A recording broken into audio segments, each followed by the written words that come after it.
Welcome to the Daily Neighborhood Ride. It is Friday, January 14th, 2022. It's snowing. It's been snowing pretty much all day. Not feeling great today, honestly. I woke up just aching and not feeling good. So probably get out here for a ride. So I'll do a little bit of shooting. All right, we gotta go way lower on the tire pressure. The light's so flat too, I can't see the trail.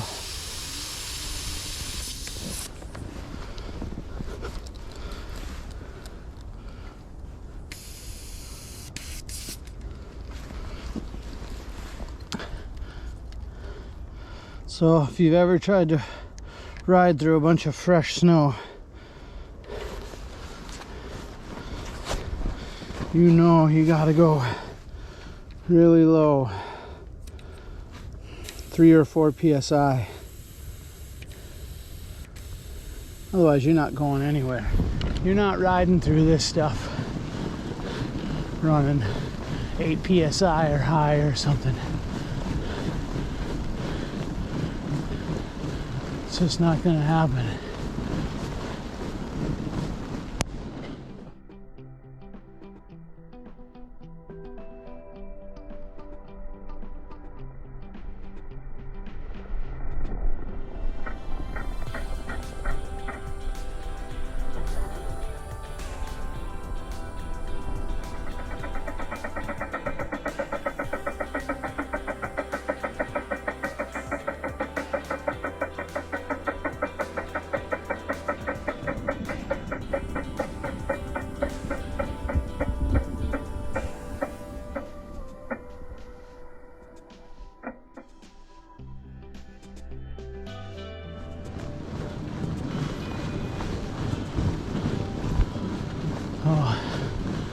It's good that we're getting snow though, because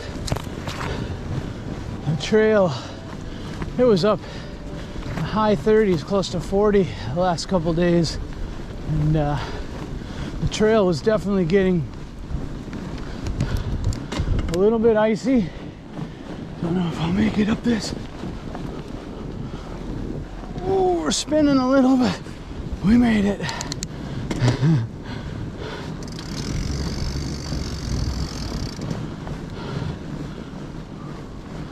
A lot of rolling resistance when you're running the tires this low, but it's the only way you can come out and pack the trail down.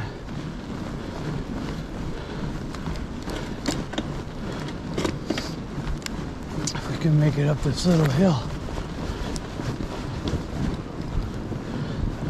Oh, slow and smooth pedal strokes are the only way you can climb anything and get through deep snow.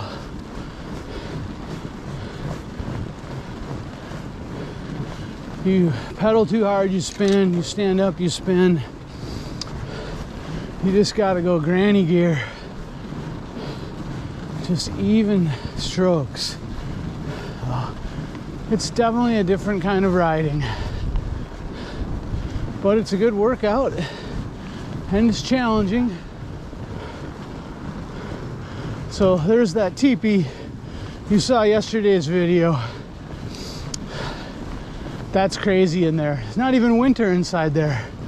If you don't know what I'm talking about, check out yesterday's video when Hazel and I went inside that teepee.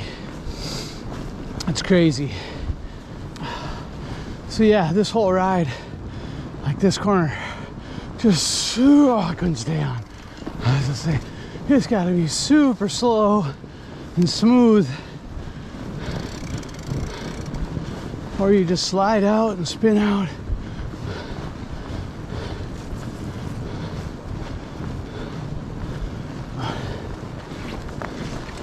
This should make the rest of the week nice once we get a few passes on this.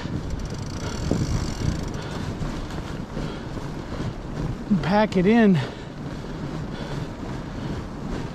It should be pretty nice. So I used to be an avid skier. And lived out west for 20 years. Colorado. Skied, 100 days a year plus. Loved it. But had a lot of knee injuries. I quit skiing 20 years ago, 21 years ago.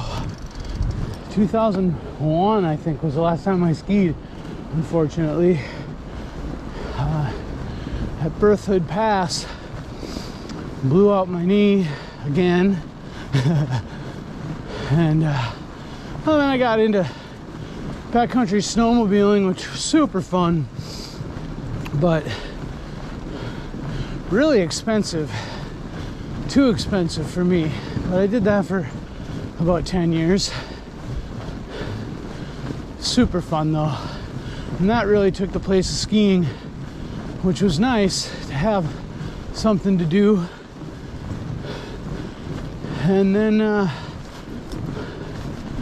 moved back to Minnesota 2011, and we don't get a ton of snow here. Like out west, we averaged 350 inches a year, and a lot of times we get a lot more than that. But here, we're lucky. Big winters like 30 inches or something, I don't know. Didn't really have anything to do other than snowshoeing, which it's nice to get out, but snowshoeing is, I don't know, kind of pretty boring. Oh, my girlfriend bought me a fat bike here.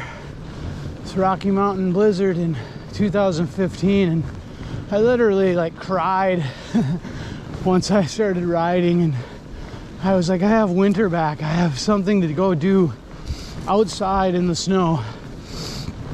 Which just makes winter so much more tolerable when you have something to do. So now I just use the snowshoes if it snows too much, like today's borderline, you can ride, but if there's too much snow, I'll just come out and snowshoe the trail. And once you walk over it 3 or 4 times with snowshoes, let it set for a day or two, then you can go ride it pretty easily. We usually do that around this field here, but I think after today there'll finally be enough snow in there to come out and snowshoe. One thing about making these really skinny single tracks, all the first few passes, it's just the width of your tire, and you get on the side and it slides out pretty easy. There's been a bunny rabbit or something here, but no walkers or bikers yet, so I'll call that first tracks.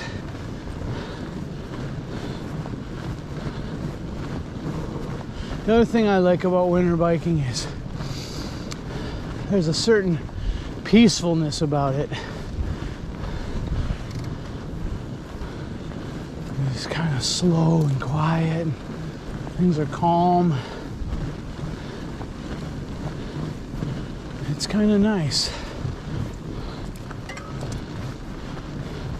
That eagle we saw yesterday too, I put in yesterday's video, that was pretty cool. I love seeing stuff like that when you're out on a ride.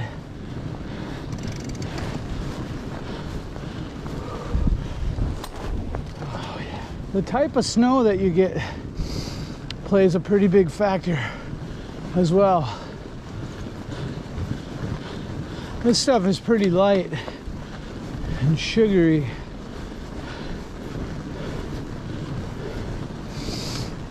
But it'll start to pack in.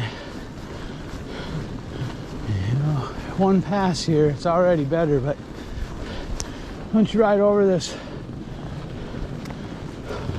a few more times, it'll start to get fast. And then we can put a little more air back into the tires. Like I said, the video I saw of a guy, why he regretted getting a fat bike. He was like, you can't ride. You can, but it takes a whole, it's a learning curve. It takes a technique. I mean, obviously if it's too deep, you're not gonna ride it. But this, you know, I don't know, 5 inches of fresh snow or so, you can ride through it.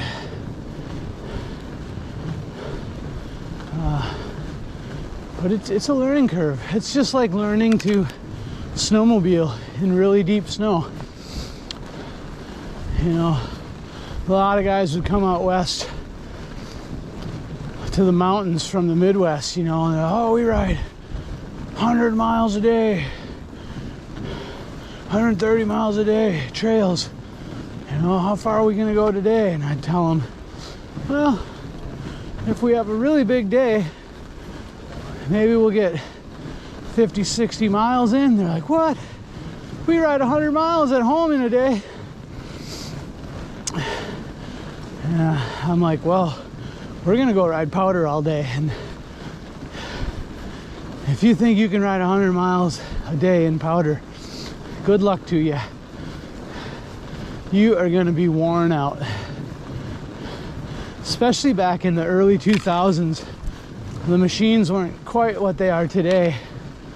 I mean, we were running like 136 to 144 inch tracks with 2-inch paddles, and man, you can go through a lot of stuff. But some of today's machines, they've increased the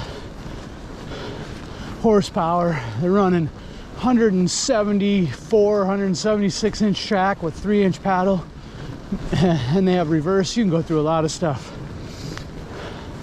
But anyway, back to trying to ride, you know, maybe 60 miles in a day on a powder sled. You're getting stuck and you're helping your buddies get unstuck, and you're riding through 4 or 5 feet of fresh snow. It is a serious workout. And a 60-mile day on a powder day, that's a big day. And you get back to the truck and you are tired. I miss that. I just can't afford a brand new sled these days. 15 grand. That's just stock. I mean, but you don't really need to do much to those things anymore, I don't think. Put gas in it, ride it, maintain the clutch. But anyway, let's talk about fat biking, since that's what we're doing. And again, I'm just happy to have winter back. It's something to do out here. We're just granny gearing it, packing in the trail. Yeah, it's nice to have something to do out here. A lot less maintenance on a fat bike than a snowmobile too. You don't have to spend $100 in gas every day you want to ride it.